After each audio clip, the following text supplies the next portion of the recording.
It's the Social Networker, episode number 14, Facebook messages. This one is brought to you by GoDaddy. GoDaddy with some offers for you, Social G 4, 5, and 6. That's Social G4, Social G5, or Social G6 to get yourself a whole bunch of discounts at GoDaddy. 10% off, $5 off 30 or more, or even a domain for $7.49. We got it for you, Social G4, 5, and 6. Now on to Facebook messages. Welcome, everyone. It seems that I was selected for the new Facebook messages upgrade. I didn't get an invite, but somehow got it rolled out. One thing you want to notice is when you go in, you'll get a prompt at the top of your Facebook page, your profile page. It says, do you want to upgrade to the new messages, Facebook messages? And click yes, and you'll get this welcome screen here. It talks about tying your messages together, how the history works, everything you want. One thing I want you to note is there's a nice link here in the middle, top questions about the new messages.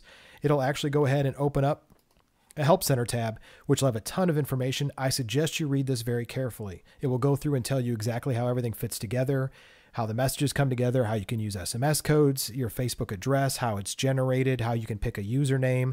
And this will be the username you have, so keep that in mind. But there's a whole bunch of questions on this page if you take a look, all the way down about privacy and security and everything else. I clicked on the privacy. It'll let you know who can send it to you. There's actually settings on who can send you messages. By default, everyone outside could send it to if you wanted to. You can modify who can do it. You can send it to friends only, whole bunch of things. But keep in mind, this does hook to your other messaging systems if you wish. So we'll go in, we'll walk through the process, get this recorded for everybody, and then talk about it later on. You'll be able to check the Social Geeks podcast. So as you see, it already sees as part of my Facebook conversations, I have an email address to address my username, which on Facebook, it's I Do Notes. For those on the public side, it's the I Do Notes Network. So facebook.com/I Do Notes Network.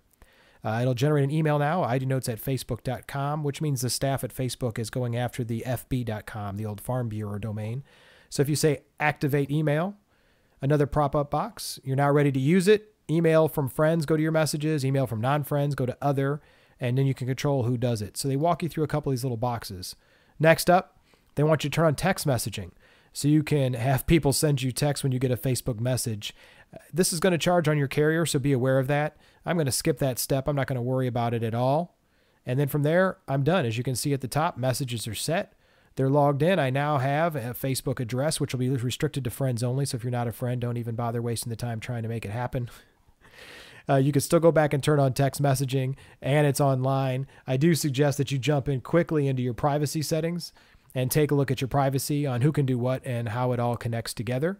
And from there, play around with the messaging. Definitely go to the new Help Center and see how it all works. They're going to be integrating all of your items together for your messaging itself.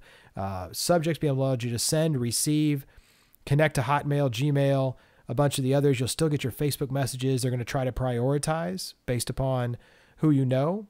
So I would take a look, and if you need an invite, people are out there on the web getting rid of them. I'm going to try to send a few out today to definitely the Social Geeks and get all of us connected on Facebook messages, and we'll give you some more feedback on the next episode.